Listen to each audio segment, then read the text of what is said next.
There's an antique shop on the corner of Pine and Weller, tucked between buildings that look like they gave up a long time ago. No name, no hours posted, just dusty windows and a crooked bell over the door. Mia only noticed it because she missed her bus. The shop felt out of place, like it had been waiting. Inside, time felt paused.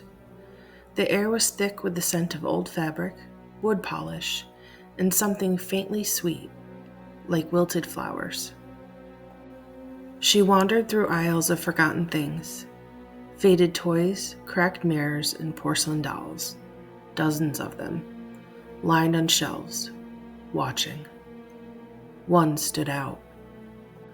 It sat alone in a cabinet near the back, a porcelain girl in a pale blue dress, curled hair, pale lips, blue glass eyes, too lifelike, too aware. Around her neck hung a blank white tag tied with a red ribbon. "She's chosen you," said a voice. The shopkeeper was there suddenly, tall, thin, her eyes a shade too dull. "She doesn't cost a thing," she said, "but there's a rule. You must name her within 24 hours. Write it on the tag. If you don't, she'll name herself, and that name becomes hers." Mia blinked. "Becomes hers how?"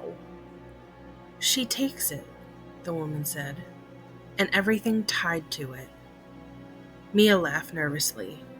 The woman didn't. Mia brought the doll home, more amused than afraid. It was weird, sure, but it was just a doll, just porcelain and paint. She placed it on a shelf near her bed. Its eyes stared forward, wide, unblinking. She sat on the edge of her mattress, pen in hand, but when she went to write, she paused. Nothing felt right. Every name sounded wrong, like the doll would reject it. She set the pen aside and told herself she'd try again later. That night she woke at 2:37 a.m. to complete silence. The air was freezing. The doll was no longer on the shelf. It was on her desk, facing her bed, closer. The tag was still blank, but the ribbon was darker now, redder. By morning she was anxious. She tried names out loud. Emily, Annabelle, Clara. But each one made the room feel heavier. The shadows stretched when she spoke. The doll seemed impatient. At noon she tried to leave. The front door wouldn't open.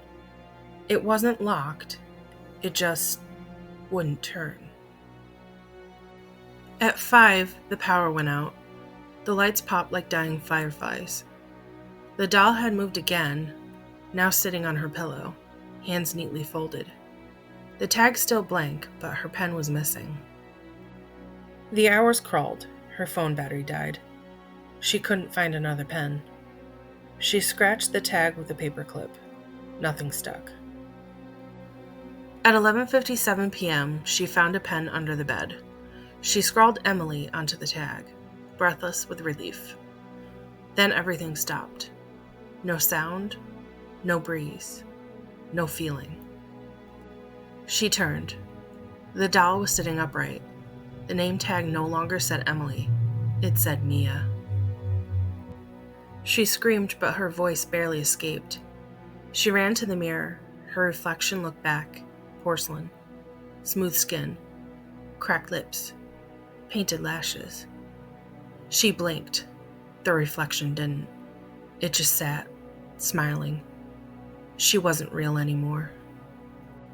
In the antique shop, the doll sits behind glass again, now in jeans, a hoodie, and long dark hair styled just like Mia's.